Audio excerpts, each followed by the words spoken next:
Bismillahir-Rahmanir-Rahim. Assalamu alaikum wa rahmatullahi wa barakatuh, mes frères et sœurs en humanité et en foi. Bienvenue dans cette nouvelle vidéo de votre chaîne Lumière du Dhikr, l'espace où nous écoutons les chuchotements de l'âme, où nous marchons ensemble sur le sentier sacré de la conscience, guidés par la sagesse d'Allah et les enseignements lumineux du prophète Mohammed. Paix et bénédiction sur lui. Avant de commencer ce voyage intérieur, n'oubliez pas de vous abonner à la chaîne, d'activer la cloche de notification et de partager ce rappel avec ceux dont l'âme cherche, elle aussi, la lumière. Aujourd'hui, nous allons plonger dans un sujet aussi discret que puissant. L'éveil du cœur. Qu'est-ce que cela signifie, vraiment? C'est un instant mystérieux, un moment fragile où l'âme, longtemps endormie, commence à frémir, comme une graine oubliée sous la terre, qui perçoit pour la première fois le souffle chaud du printemps, comme un oiseau blessé qui recommence à battre des ailes, comme une étincelle dans l'obscurité qui n'attend qu'un souffle pour devenir feu. Le cœur humain, calme et vivant, il a ses propres battements, ses douleurs, ses appels. Mais parfois il s'endort, épuisé par les illusions du monde, distrait par l'agitation des jours, encombré par les péchés répétés. Puis vient un moment, subtil, silencieux, où le cœur perçoit une lumière, une vibration, une vérité, un rappel. C'est Allah qui parle aux cœurs éveillés, tous les cieux et la terre. Sa lumière est semblable à une niche où se trouve une lampe. La lampe est dans un cristal et celui-ci ressemble à un astre de grand éclat. Sourate An-Nur, verset 35. Ce verset, n'est-ce pas une description poétique de l'éveil intérieur? Le cœur est cette niche, la lampe est la foi, et Allah est la lumière qui l'embrase. Frère, sœur, écoute cette question.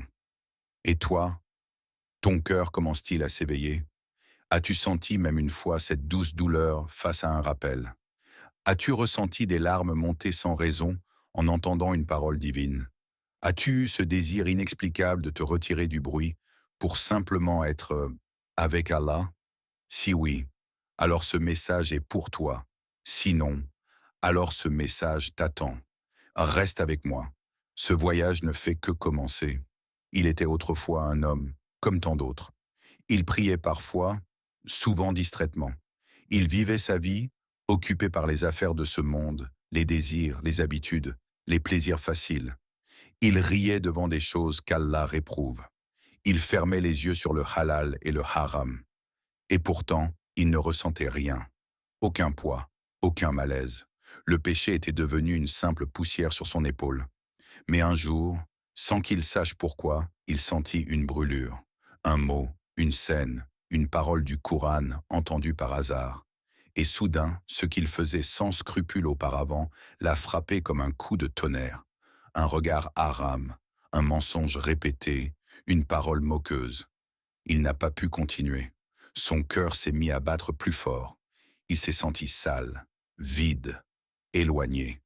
Il pleura ce soir-là, et ne sut pas pourquoi. Mais Allah savait, c'était le premier signe.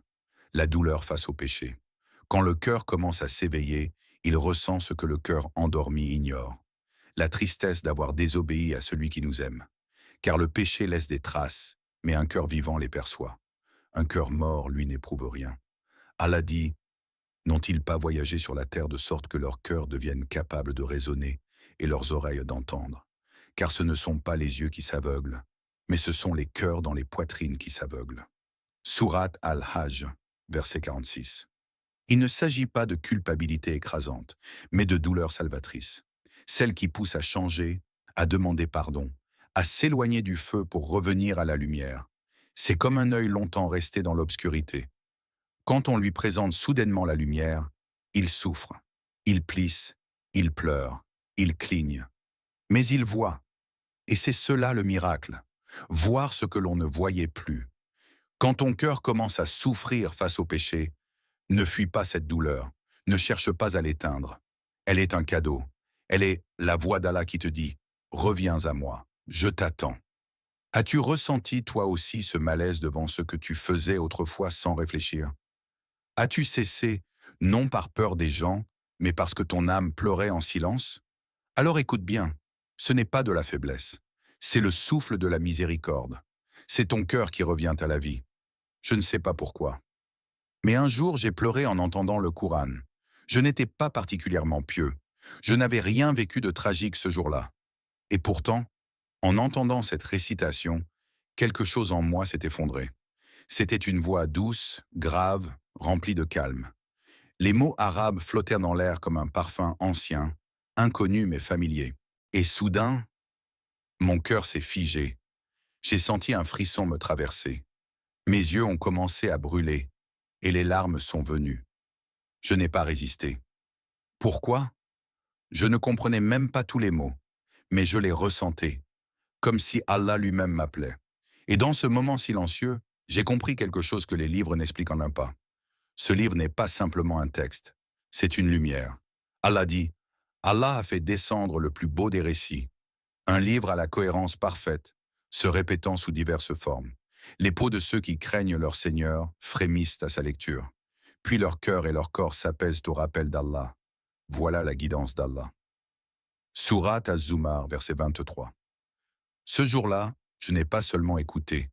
Mon cœur a écouté, et ce cœur, longtemps sec, a pleuré. On ne pleure pas parce qu'on est faible. On pleure parce que l'âme se libère. Parce que quelque chose en nous se souvient de sa vraie maison. Et que ce souvenir fait mal, mais aussi du bien. La larme est un miracle. Elle purifie ce que les mots n'arrivent pas à exprimer. Elle lave ce que les ablutions ne peuvent atteindre. La poussière accumulée sur le cœur. Il y a des pleurs qui viennent de la peur, d'autres de la perte. Mais ceux-là, ce sont les pleurs de la rencontre. La rencontre entre ton âme blessée et la parole de celui qui l'a créée. Est-ce que cela t'est déjà arrivé? D'écouter une sourate et sans prévenir, de sentir que tu es en train de revenir à Allah? Comme si ton cœur disait enfin, « Me voici, j'entends ». Si oui, ne rejette pas ce moment. Ne le banalise pas. C'est un signe. Le deuxième, ton cœur s'éveille parce qu'il a commencé à entendre la voix d'Allah. Il y a un moment étrange dans la vie où l'on ne cherche plus à fuir le silence, mais à l'embrasser. Tu te surprends à éteindre la musique, à t'éloigner du bruit des réseaux, des foules, des bavardages. Tu veux t'asseoir, penser, écouter ton souffle, et tu te poses cette question étrange. Pourquoi tout ce bruit me dérange-t-il maintenant? Ce qui autrefois te distrayait, aujourd'hui t'étouffe. Tu ressens une faim intérieure, mais ce monde ne te nourrit plus. C'est peut-être la première fois de ta vie que tu désires Dieu, non par peur mais par soif. Et cette soif n'est pas nouvelle. Elle était simplement enfouie sous les couches du quotidien. Le cœur s'éveille, et soudain, il cherche la vérité. Pas une vérité extérieure, pas une théorie, mais une paix profonde, un sens au tumulte, un regard qui perce le voile. Le prophète Muhammad, paix et bénédiction sur lui, avant même la révélation, se retirait dans la grotte de Hira, loin de la foule, loin du monde. Il méditait, il observait, il attendait. Sans le savoir, son cœur se préparait à recevoir la lumière. Allah dit, « Ceux qui ont cru et dont les cœurs se tranquillisent au rappel d'Allah, n'est-ce point par le rappel d'Allah que se tranquillisent pas les cœurs ?» Sourate Ar-Ra'd, verset 28. C'est exactement cela, une tranquillité nouvelle, presque mystérieuse. Elle ne vient pas d'un événement, ni d'une réussite matérielle. Elle vient du dhikr, du souvenir constant d'Allah. Comme un souffle chaud dans l'hiver du cœur. Tu découvres que ton âme a besoin de vide pour entendre, de silence pour se souvenir, de solitude pour se purifier. C'est un paradoxe merveilleux. Plus tu t'éloignes du monde, plus tu te rapproches du réel. As-tu senti ce besoin, toi aussi, de prier seul dans la nuit, de parler doucement à ton Seigneur, sans demander, juste être là? Alors sache-le, tu n'es pas en train de te perdre. Tu es en train de te retrouver. Ton cœur commence à aimer le silence, non pas pour fuir la vie, mais pour entendre la vérité. Et dans ce silence, tu commences à goûter à la présence. Imagine une terre oubliée, un jardin abandonné depuis des années. La poussière y a tout recouvert. Les ronces ont étouffé les fleurs. Le vent y passe sans s'arrêter. Et pourtant, sous cette surface sèche, les racines sont toujours là. Ainsi est l'âme quand elle s'éloigne d'Allah. Elle ne meurt pas. Elle s'endort. Mais un jour, par un mot prononcé au bon moment, par une prière sincère, par un dhikr du matin, une goutte de lumière tombe sur cette terre aride, et une fleur renaît. L'éveil du cœur commence souvent dans l'imperceptible. Un frisson au lever du soleil, un besoin de dire Subhanallah en regardant le ciel, ou simplement l'élan de remercier Allah sans raison apparente. Le prophète, paix et bénédiction sur lui, a dit « Certes, les cœurs rouillent comme le fer rouille lorsqu'il est exposé à l'eau. » On demanda « Quel est son polissage ?» Il répondit « Le rappel d'Allah et la récitation du Coran », rapporté par Al-Bayhaqi. Le dhikr est le vent qui nettoie la poussière du cœur. C'est l'eau pure qui redonne vie au jardin de l'âme. Un seul souffle de Alhamdulillah peut rouvrir une source ancienne. Un astaghfirullah murmuré avec sincérité peut faire tomber une pluie de miséricorde. As-tu déjà ressenti cela? Tu récites un dhikr du matin et sans comprendre comment, ta journée s'illumine. Comme si un voile s'était levé, comme si ton cœur avait été réaligné avec le ciel. L'âme est un jardin que l'on arrose avec le rappel. Chaque mot de dhikr est une graine de lumière. Plus tu te souviens d'Allah, plus ton cœur refleurit. Ce n'est pas une poésie, c'est une réalité invisible. Car le cœur, dans son essence, ne trouve la paix que dans la présence. Ce jardin, c'est toi. Et chaque dhikr sincère est un rayon de soleil, un rappel discret, mais puissant, que ton cœur n'est pas mort. Il attendait juste l'appel. Il était enfermé depuis des années, entre quatre murs froids. Le monde extérieur n'était plus qu'un souvenir flou. Ses nuits étaient longues, remplies de regrets, et ses jours vides, rythmés par les mêmes routines. Il avait oublié ce que signifiait vivre. On l'appelait Samir, un homme au passé lourd, que la colère avait autrefois dirigé, jusqu'au jour où un autre détenu lui tendit un petit carnet, un simple livret de versets du Coran. Il l'accepta sans y prêter attention, le glissa dans sa cellule et l'oublia. Mais une nuit, alors que l'angoisse lui nouait la gorge, il ouvrit ce carnet au hasard, et ses yeux tombèrent sur ces mots. « Ô vous qui avez cru, craignez Allah et croyez en son messager. Il vous accordera 2 parts de sa miséricorde, et il vous assignera une lumière avec laquelle vous marcherez. » Sourate Al-Hadid 57-28. Il relut, encore et encore, « Une lumière avec laquelle vous marcherez ?» Il éclata en sanglots. Pas parce qu'il avait compris tous les sens profonds de ce verset, mais parce que son cœur, lui, avait compris. Ce fut le début de quelque chose. Il n'avait ni mosquée, ni tapis de prière luxueux, mais il avait la volonté, et Allah lui avait envoyé la lumière. Il se mit à prier, maladroitement, à réciter, difficilement. Mais chaque jour, il sentait que quelque chose s'éveillait. Son cœur battait autrement. Il cherchait à s'excuser, à réparer. Il parlait à Allah comme on parle à un ami oublié depuis trop longtemps. Et cette cellule, qui lui semblait un tombeau, devint peu à peu un lieu de renaissance. Tu vois, l'éveil du cœur ne dépend ni du lieu, ni des circonstances.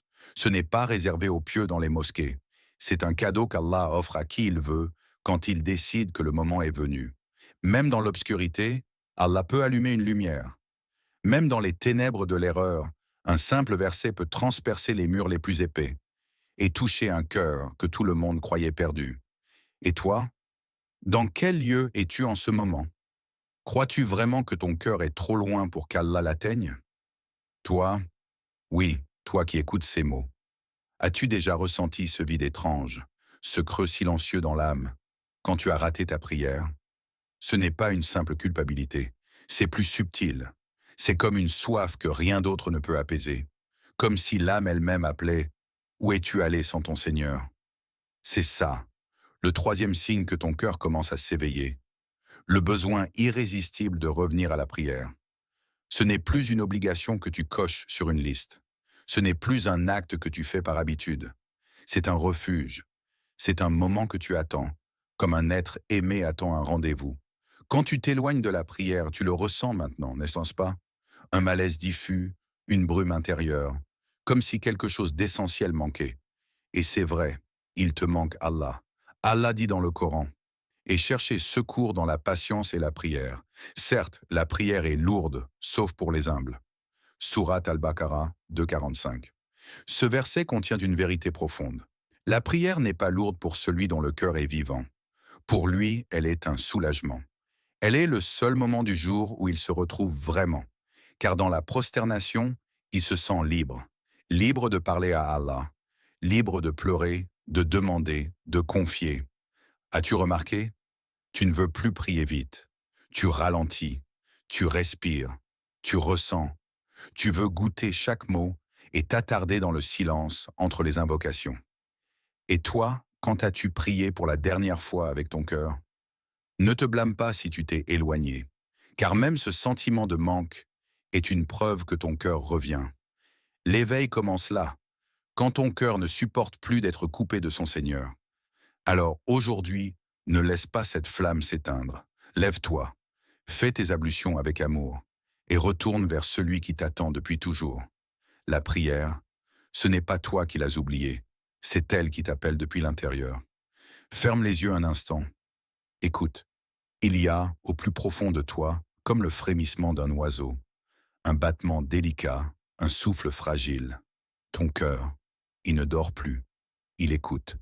Quelque chose l'appelle, comme un oiseau entendrait au loin le chant de son origine. C'est cela, l'éveil du cœur. Ce moment presque imperceptible où l'on ressent au lieu de simplement penser, où l'on aspire au lieu de courir, où l'on se souvient que la paix ne se trouve que près de Dieu, et la lumière vient doucement. Pas une lumière que l'on voit avec les yeux, mais une lumière qui éclaire de l'intérieur. Allah dit dans le Coran, « Est-ce que celui dont Allah a ouvert la poitrine à l'islam et qui détient une lumière venant de son Seigneur est pareil à celui dont le cœur est dur ?» Sourate Az-Zumar 39-22. Quelle est donc cette lumière? C'est celle qui brille dans le regard d'un repenti. C'est celle qui descend sur un front prosterné. C'est celle qui apaise les tempêtes intérieures, sans faire de bruit. Elle ne vient pas d'un savoir académique, ni d'une preuve logique. Elle vient d'Allah. Et toi, sens-tu cette lumière grandir?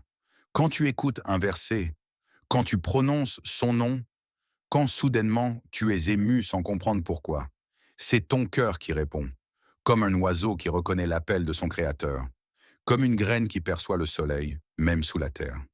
Chaque signe que tu ressens, chaque frisson dans ton âme, chaque larme sans raison, est une invitation divine à t'approcher, à ralentir, à écouter. Car Allah ne parle pas seulement aux oreilles, il parle aussi au cœur. Mais encore faut-il être prêt à écouter. Alors, la prochaine fois que ton cœur bat un peu plus fort en entendant un rappel, un verset, une prière, ne l'ignore pas. C'est une lumière qui t'appelle. Et celui qui répond trouve la paix. Tu es toujours là. Alors, laisse-moi te dire quelque chose. Si tu es resté jusqu'ici, c'est peut-être que ton cœur, lui aussi, a commencé à s'éveiller. Tu l'as senti, n'est-ce pas? Cette douleur étrange devant les choses que tu acceptais autrefois sans y penser. Ce poids dans la poitrine, non pas pour te briser, mais pour t'ouvrir. Et puis, il y a eu ce besoin de silence, cette envie de s'éloigner du vacarme, d'écouter quelque chose de plus profond que le monde. Ce n'était pas un hasard. C'était ton cœur qui commençait à chercher, à questionner, à se souvenir. Et puis, il y a eu cette prière que tu ne voulais plus rater, non pas par peur, mais parce qu'il te manquait quelque chose, comme un rendez-vous secret avec celui qui ne t'a jamais abandonné. Tu vois, ton cœur commence déjà à revenir, et c'est magnifique. Chaque larme, chaque frisson, chaque silence est un pas vers Allah. Et même si tu tombes, même si tu te sens encore loin, n'oublie jamais ceci. Ô mes serviteurs qui avez commis des excès à votre propre détriment, ne désespérez pas de la miséricorde d'Allah, car Allah pardonne tous les péchés. Oui, c'est lui le pardonneur, le très miséricordieux. Sourate Az-Zumar 39-53. Il t'attend, avec douceur, avec amour, avec pardon. Merci d'avoir voyagé avec nous à travers ces signes, à travers ces lumières, à travers ton propre cœur. Si cette vidéo t'a touché, si tu veux que d'autres ressentent cette paix, alors abonne-toi à Lumière du Dhikr, aime et partage cette vidéo.